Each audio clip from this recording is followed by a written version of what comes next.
মাত্র 4 দিন আগেই ভারতকে হারিয়ে টানা দ্বিতীয়বারের মতো এশিয়া কাপ শিরোপা জিতেছে বাংলাদেশ অনূর্ধ্ব-19 দল।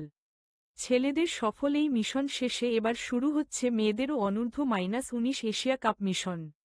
সেই লক্ষ্যে 15 সদস্যের শক্তিশালী দল ঘোষণা করেছে বাংলাদেশ ক্রিকেট বোর্ড, বিসিবি। বৃহস্পতিবার 12ই ডিসেম্বর এক সংবাদ বিজ্ঞপ্তিতে বিষয়টি জানিয়েছে বিসিবি। আগামী 15 থেকে 22 ডিসেম্বর মালয়েশিয়ার ক্লাঙে অনুষ্ঠিত হবে টুর্নামেন্টটি।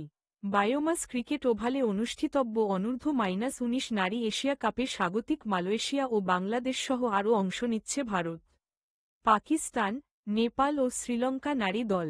বাংলাদেশ দল শুক্রবার 13ই ডিসেম্বর সকালে মালয়েশিয়ার উদ্দেশ্যে রওনা হবে।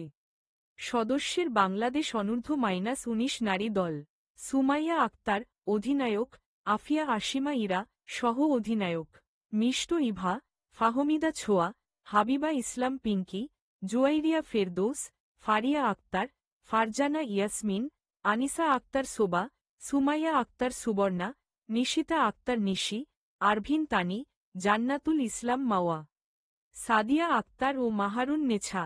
লেখার হাত নিজস্ব প্রতিনিধি আরিফ হোসেন, এম টেলিভিশন।